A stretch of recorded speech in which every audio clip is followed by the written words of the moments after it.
প্রথমে বলি আপনাদের পুজো আমাদের হয়ে গেল, দুর্গা পুজো ফেস্টিভ্যাল, যেটা দুর্গা পুজো হয়ে গেছে, আজকে লক্ষ্মী পুজো আছে। লক্ষ্মী পুজোর দিন আমাদের যেতে হচ্ছে, কারণ সবার বাড়িতেই লক্ষ্মী পুজো হয়। এরপর দীপাবলি আছে, দিওয়ালি আছে, ছট পুজো আছে, সেগুলো আস্তে আস্তে হবে। কিন্তু দুর্গা পুজোয় কোটি কোটি মানুষ এসছেন কলকাতায়, এবং পুলিশ পরিবার, অ্যাডমিনিস্ট্রেটিভ পরিবার, মিডিয়া, ক্লাবগুলো, পুজো কমিটিগুলো, তারা ভীষণ ভালো রোল প্লে করেছে এবং খুব শান্তিপূর্ণভাবে সমস্তটাই সম্পন্ন করেছে। আমি তাদের থ্যাঙ্কস দিচ্ছি, আমার স্যালুট জানাচ্ছি। এরপর আমি নর্থ বেঙ্গল বলছি। নর্থ বেঙ্গল পরশুদিন রাত্রির থেকে সিএস, আমি, ডিজি, পুলিশ আমরা মনিটরিং করেছি কন্টিনিউয়াস। কলকাতায় একদিন যে 6 ঘন্টা জল জমেছিল আপনারা জানেন, 300 মিলিমিটারের ওপর বৃষ্টি হয়েছিল। নর্থ বেঙ্গলেও খুব আনফর্চুনেটলি পরশুদিন রাত্রে যে বৃষ্টিটা হয় সেটা 300 মিলিমিটার বেগে হয়েছিল এবং 12 ঘন্টা কন্টিনিউয়াস। তারপরে ভুটানের জল সংকোচ থেকে আসে, সিকিমের জল এসে পুরো ফ্লাডেড করে দিয়েছে। আজকেও আমি গঙ্গার সামনে থেকে আস্তে আস্তে দেখছিলাম, গঙ্গা পুরো ভর্তি হয়ে গেছে। কাল পরশু হাই টাইড আছে। কথা হচ্ছে আমি কতটা রাজ্যের আমরা জল সামলাবো। বিহারে বৃষ্টি হলে জল চলে আসছে ফরাক্কা দিয়ে, ইউপিতে বৃষ্টি হলে ফরাক্কা দিয়ে জল চলে আসছে গঙ্গায়, গঙ্গা টুবু টুবু হয়ে যাচ্ছে। আমাদের জলটা যাবে কোথায় এখানে জল বৃষ্টি বেশি হলে? তারপরে ধরুন ডিবিসি তো ইচ্ছে মতো জল ছাড়ছে, পুরোটা নিজেদের খালি করে দিয়ে নিজেদের বাঁচাচ্ছে, ঝাড়খণ্ডকে বাঁচাচ্ছে। ঝাড়খণ্ড বাঁচুক আমি চাই, কিন্তু তোমরা সিলট্রেশন করছো না কেন, ডিসিলট্রেশন করছো না কেন? আজকে 20 বছর ধরে বলতে বলতে মুখ ব্যথা হয়ে গেছে। মাইথন, ডিভিসি, পাঞ্চেত কোনো জল ভরবার ক্যাপাসিটি নেই। তাহলে রাখার দরকার কি? ড্যাম না থাকলে ভালো হতো, তাহলে জলটা ন্যাচারাল কোর্সে আসতো, ন্যাচারাল কোর্সে বেরিয়ে যেত, সবাই সমানভাবে ভাগাভাগি করতে পারত। টোটাল আমরা ফেস করছি, দক্ষিণবঙ্গ ফেস করছে ডিভিসি, পাঞ্চেত, মাইথন। দুর্গাপুর ব্যারেজ দিয়ে জলটা ছেড়ে দিচ্ছে এবং আমাদের ব্রিজ থেকে শুরু করে সব কিছু ওই জলের ফোর্সে উড়িয়ে নিয়ে চলে যাচ্ছে। নর্থ বেঙ্গলেও যেটা হয়েছে, তবু ভুটান গভর্নমেন্ট কালকে আমাদের একটা চিঠি দিয়েছে দুঃখ প্রকাশ করে। দুঃখ ঠিক নয়, যে আমরা ওদের রিকোয়েস্ট করেছিলাম স্লোলি জলটা ছাড়তে, কারণ একটা জল যখন ছাড়ে আসতে 2-3 দিন টাইম লাগে। এমনিতেই যা ছেড়েছিল তাতে নাগরাকাটা পুরো উড়ে গেছে, ওদিকে ধূপগুড়ি, ওদিকে জলপাইগুড়ি, আরও অনেকগুলো জায়গা, আলিপুরদুয়ারের কিছু জায়গা, মাটিগাড়া, দার্জিলিং, মিরিক, সবচেয়ে বেশি ক্ষতিগ্রস্ত হচ্ছে নাগরাকাটার মিরিক, জোরবাংলো, ওদিকে কালিম্পং ডিসকানেক্টেড হয়ে আছে। তার মধ্যে মনে রাখবেন আমরা ট্যুরিস্টদের সব রেস্কিউ করেছি। ডায়মন্ড হারবারের একজন মিসিং আছে, অনেক দূরে ছিল, সে মিসিং আছে। তাছাড়া 500 ট্যুরিস্টকে আমরা আজকেই নিয়ে আসছি নিচে, এবং অলরেডি আমরা 45টা ভলভো বাসে ট্যুরিস্ট যারা ওখানে ছিল তাদের কালকে নিয়ে এসছি। 250 জনকে আমরা শিলিগুড়িতে রাখার ব্যবস্থা করেছি এবং 500 জনকে আমরা 45টা ভলভো বাস এবং নর্থ বেঙ্গল স্টেট ট্রান্সপোর্টের বাসে আমরা তাদের নিয়ে আসছি। আর ট্যুরিস্টরা যারা আসতে পারেনি এখনো পর্যন্ত, হোটেলগুলোকে বলা হয়েছে তোমরা কোনো খরচা নেবে না ওদের কাছে, দরকার হলে গভর্নমেন্ট দেখবে। কিন্তু ওরা বিপদে পড়েছে, ওদের তোমরা কেউ হোটেল ছাড়াও করবে না যতক্ষণ পুলিশ ওদের সেফলি রেস্কিউ না করছে। আর 2 হচ্ছে ওদের নিয়ে আসার দায়িত্ব আমাদের, কারণ অনেক সময় জলে মানুষের টাকা পয়সা, কাগজপত্র সব কিছু নষ্ট হয়ে যায়, সেসবগুলো তো দেখা দরকার আমাদের মানবিকতার খাতিরে, এটা আমাদের বুঝতে হবে। তাই আমরা তাদের ফিরিয়ে আনার ব্যবস্থাও করছি। সুতরাং অল ট্যুরিস্ট আর সেফ, এবং পুলিশ ওদের সেফলি রেস্কিউ করেছে। এছাড়াও পুলিশ অলরেডি কমিউনিটি কিচেন তো স্টার্ট করেছে। মিরিক থেকে শুরু করে নাগরাকাটা থেকে শুরু করে বিভিন্ন জায়গায়। আমার সাথে চিফ সেক্রেটারি যাচ্ছে, ডিজি চলে গেছে অলরেডি। অরূপ বিশ্বাসকে আর গৌতম দেবকে আমি আজকে ধূপগুড়ি পাঠিয়ে দিয়েছি, এবং আমি আর সিএস যাচ্ছি হাসিমারাতে। হাসিমারা থেকে আমরা যাব নাগরাকাটায়, যতদূর পর্যন্ত যাওয়া যায় ততদূর পর্যন্ত যাব, গিয়ে চেষ্টা করব আমরা। কিন্তু হয়তো অতদূর যাওয়া যাবে না, কারণ রাস্তা টাস্তা সব ডুবে আছে। এমনকি বিডিও অফিস এমন জল ছেড়েছে, বিডিও অফিস, পুলিশ স্টেশন সবটাই জলের তলায় চলে গেছে। মানুষ আসবে কী করে? তা সত্ত্বেও আমরা চেষ্টা করব চা বাগান পর্যন্ত নাগরাকাটায় যাওয়ার, যেখান পর্যন্ত যাওয়া যায় সেখানে গিয়ে যদি পরিবারগুলো কেউ থাকে তাদের মিট করার চেষ্টা করব।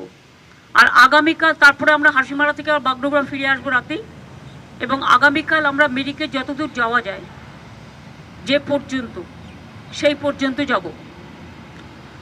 আমরা আগেও আপনারা জানেন যে কলকাতার বৃষ্টিতে যারা মারা গিয়েছিল আমরা একটা কম্পেনসেশন ডিক্লেয়ার করেছি, কিন্তু পাহাড় একটু আলাদা, পাহাড় একটু কস্টলি। তাই পাহাড়ে বিশেষ করে কালকে যারা বন্যায় মারা গেছে, মানে ম্যানমেড বন্যায়, পরিকল্পিত বন্যায়, জল ছাড়ার জন্য, এবং অতি দুর্যোগ, অতি বৃষ্টি সারা ভারতবর্ষের প্রতিটি জায়গাতেই হচ্ছে, উত্তরাখণ্ড থেকে শুরু করে, বিহার থেকে শুরু করে, ইউপি থেকে শুরু করে। আর বাংলা তো নৌকার মতো, সব জলটা বাংলার মধ্যে এসে জড়ো হয় জিওগ্রাফিক্যালি। যদি ফরাক্কাটা ড্রেজিং করতো, যদি কলকাতা পোর্ট ড্রেজিং করতো, যদি হলদিয়া ড্রেজিং করতো, যদি ডিভিসি, পাঞ্চেত, মাইথন তারা ভালো করে যদি পলিগুলোকে সরিয়ে দিত, তাহলে কিন্তু এই জিনিসটা হতো না। অনেকটা জল ধারণ করবার ক্ষমতা তাদের থাকতো। তা সত্ত্বেও আপনাদের মনে রাখতে হবে, আমরা 5.5 লক্ষ পুকুর কেটেছি নতুন করে, 500 চেক ড্যাম করেছি, তাতেও কিন্তু অনেকটা জল আমরা সংরক্ষণ করতে পারছি। কিন্তু গঙ্গা সংস্করণ হয় না। গঙ্গা সংস্করণ নামে অত নমামি গঙ্গা, কত মুখে মুখে বাত, বড় বড় বাত, দিলকা বাত, ভাষণ চলেছে, কিন্তু কাজের কাজ কিছু হয়নি। যে টাকা ভোটের টাকায় ঘুষ দেয় বিজেপি দল, গভর্নমেন্ট অফ ইন্ডিয়া, যে টাকায় ওরা ইলেকশন কমিশনকে পলিটিক্যালি কাজে লাগিয়ে, এজেন্সিকে কাজে লাগিয়ে ইলেকশনের আগে ঘুষ দেয়, সারা বছর কিন্তু দেয় না এই টাকাটা। আমাদের উন্নয়নের টাকাটাও গ্রামীণ রাস্তা থেকে শুরু করে, 100 দিনের কাজ থেকে শুরু করে, বন্যার টাকা থেকে শুরু করে, রাস্তাঘাটের টাকা থেকে শুরু করে, বাড়ি নির্মাণের টাকা থেকে শুরু করে সব বন্ধ, সর্বশিক্ষা অভিযানের টাকা থেকে সব বন্ধ। এর মধ্যে জিএসটি আপনারা জানেন, যদিও এটা আমরা চেয়েছি মানুষের জন্য, কিন্তু 20,000 কোটি টাকার জন্য জিএসটির আমাদের রেভিনিউ লস হয়েছে। এমনিতেই 1,85,000 কোটি টাকার মতো আমরা পাই সেন্ট্রাল থেকে, আমাদের দেয়নি। তাছাড়াও আরও 20,000 যুক্ত করুন। এই টাকাগুলো আমরা কোথা থেকে জোগাড় করব?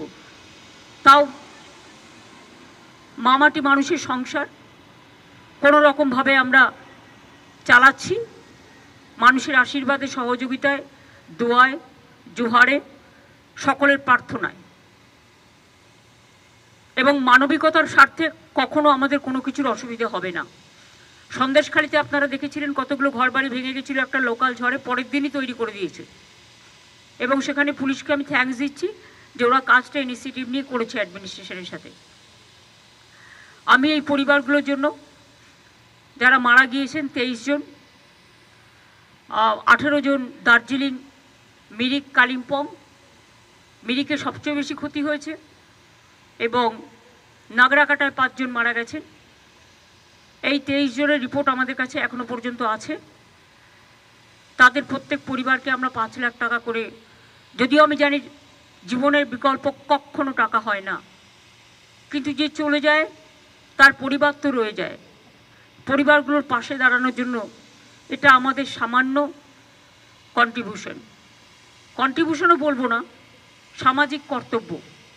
5 লক্ষ টাকা করে কম্পেনসেশন দেওয়া হবে, এবং প্রতি পরিবারের একজনকে স্পেশাল হোমগার্ডের চাকরিও দেওয়া হবে, যাতে পরিবারগুলো নিজের পায়ে দাঁড়াতে পারে, কারো মুখোপেক্ষী হয়ে থাকতে না হয়। এই পর্যন্তই আমার বলার ছিল।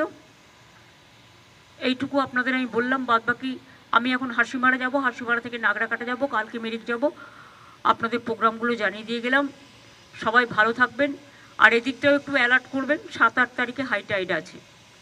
এমনিতেই ডিভিসি পাঞ্চেত মাইথনের জলে মেদিনীপুরের ঘাটাল থেকে শুরু করে অনেক জায়গাতে জল জমেছে, ওগুলো খুব লো ল্যান্ড, যার জন্য ঘাটাল মাস্টার প্ল্যান 20 বছর চেষ্টা করে যখন সেন্ট্রাল করেনি, তখন আমরা নিজেরাই প্ল্যানটা করছি। কিন্তু ঘাটাল মাস্টার প্ল্যান করলেও ডিভিসি যতক্ষণ পর্যন্ত এইভাবে জল ছাড়বে ততক্ষণ পর্যন্ত আমাদের অন্য ওয়ে আউটের ব্যবস্থা করতে হবে। আমরা তো চাই ড্যামের দরকার নেই। ড্যাম থেকে কী লাভটা হলো?